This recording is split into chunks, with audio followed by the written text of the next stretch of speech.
Yaqulullahu azza wa jal, illa siyam fa innahu li wa ana ajzi bihi.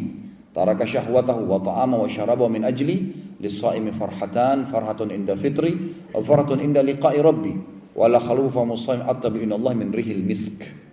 Terjemahannya, sebenarnya puasa itu, kata Nabi SAW, puasa itu semua amal ibadahnya anak Adam sudah ditentukan kadar pahalanya. Bisa 10 sampai 700 kali lipat. Kecuali puasa, karena dia milikku dan aku akan membalas secara langsung, kata Allah, karena dia meninggalkan syahwatnya, makanannya, minumannya karena aku. Apa makna di sini teman-teman sekalian? Semua amal ibadah anak Adam, sholatnya, bakti sama orang tuanya, haji, jihadnya, sudah ditentukan kadar pahalanya 10 sampai 700 kali lipat. Artinya beda pahalanya antara orang, misal antum mau sedekah, keluar dari rumah, membawa uang, kalau di Indonesia saya bahasakan, mungkin di sini real, rupiah misalnya, kita ambil uang yang paling besar, 100.000, uang yang paling bersih, bahkan tidak ada leceknya sedikit pun. Kemudian kita taruh di kantong kita di sebelah kanan, niat untuk sedekahkan. Dengan uang yang sudah lecek atau sudah agak tua ditaruh kantong kiri untuk kita belanja. Ini beda pahalanya dengan orang yang uangnya tercampur. Kalau ada orang miskin yang minta, dia tinggal tarik, mau lecek, mau baru, mau tua, dikasih aja. Tanpa juga melihat nilainya besar atau kecil. Akan beda pahala. Ada kemasan yang positif di sini.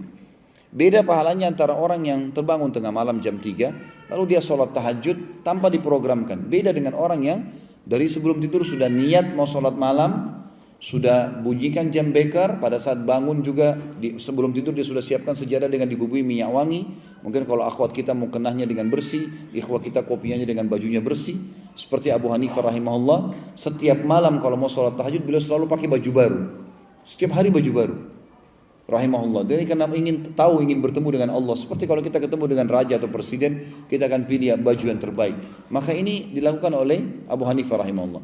Maka dia berusaha untuk menggunakan pakaian yang terbaiknya. Kemudian mungkin sebelum dia sholat malam, dia mandi dulu, dia minum teh hangat. Maka beda pahalanya orang yang mengemas ini dengan orang yang begitu saja mengerjakan ibadah. Makanya ibadah itu bisa 10 sampai 700 kali lipat tergantung kadar niat dia dan bagaimana dia mengemas sebaik mungkin ibadah itu. Kecuali puasa. Puasa di atas 700 kali lipat.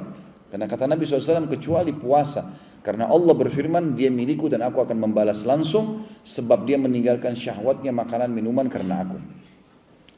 Lalu Allah berkata, untuk orang puasa aku janjikan 2 kegembiraan. Pada saat dia buka puasa dan pada saat dia bertemu dengan Tuhannya Allah. Apa makna di sini kegembiraan pada saat buka puasa, teman-teman? Ulama hadis mengatakan ada 3 makna di sini. Yang pertama, gembira karena haus dan laparnya hilang. Ini sudah umum. Yang kedua, kegembiraan yang didapatkan adalah karena dia berhasil mengalahkan syaitan yang dari sebelum sahur sampai menjelang buka puasa berapa detik menggoda dia untuk mengurangi kadar pahala atau membatalkan puasanya.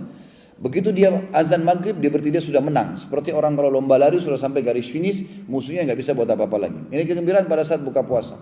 Dan yang ketiga adalah kegembiraan karena dia bisa melipat gandakan pahala dengan membuka puasakan orang lain. Sebagaimana akan kita jelaskan nanti. Itu kegembiraan. Jadi satu hari kita bisa dapat pahala 50 pahala puasa, 100 pahala puasa, 1.000.000 pahala puasa. Tergantung antum mau berapa banyak. Tinggal buka puasakan orang. Ya, gitu. Maka kita akan panen pahala. Maka pada saat buka puasa kita akan gembira di sini orang-orang beriman karena dia akan panen pahala dia dan pahala orang yang dibuka puasakan.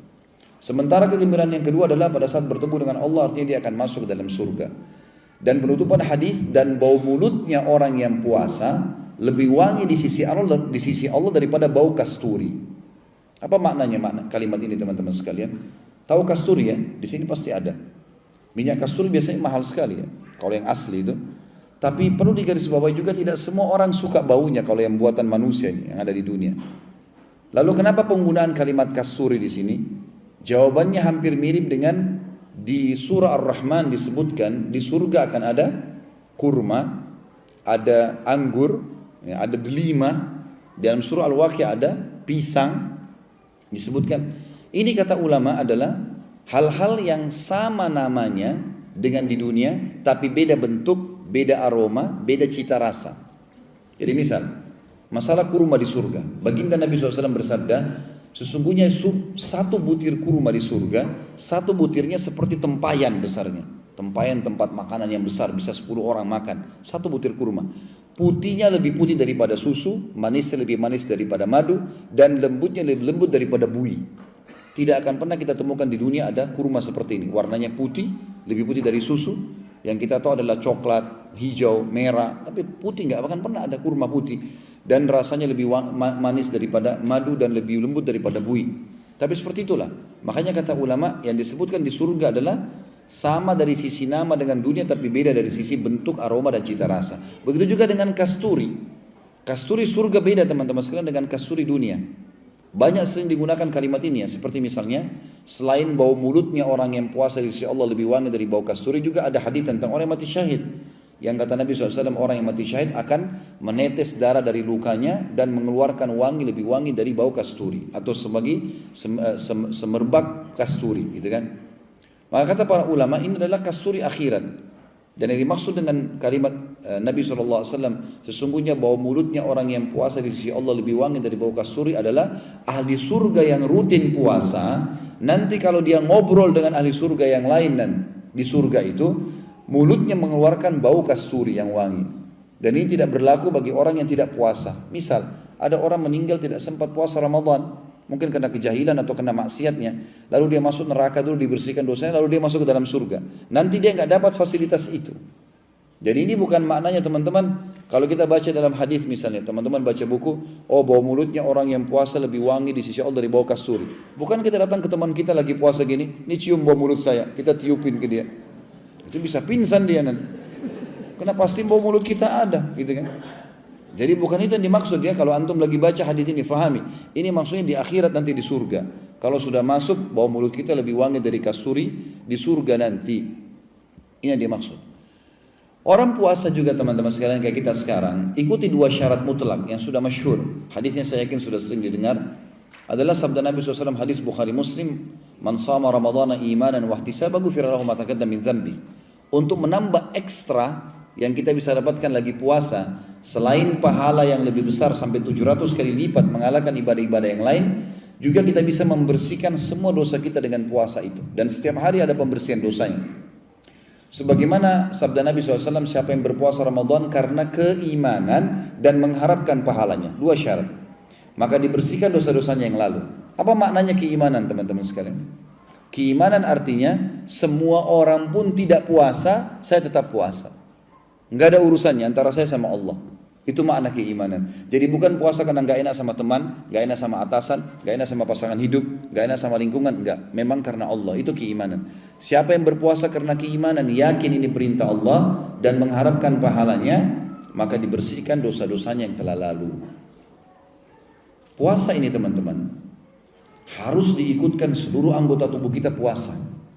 Kalau tidak bisa sia-sia puasa kita. Mata harus puasa, telinga harus puasa, tangan puasa, kemaluan puasa, kaki puasa, semua puasa ini. Jadi bukan cuma perut saja dengan tenggorokan. Misal contoh sabda Nabi SAW dalam sebuah hadis sahih riwayat Bukhari, man lam yada' qaula az-zuri wal 'amala bih, falaysa lillahi hajatun fi an yada'a ta'amahu wa syarabah. Siapa yang tidak meninggalkan perkataan dusta dan perbuatan dusta, maka Allah tidak sudi menilai lapar dan hausnya. Jadi kalau puasa tapi masih dusta, batal puasanya. Amal-amal ini tidak boleh dilakukan.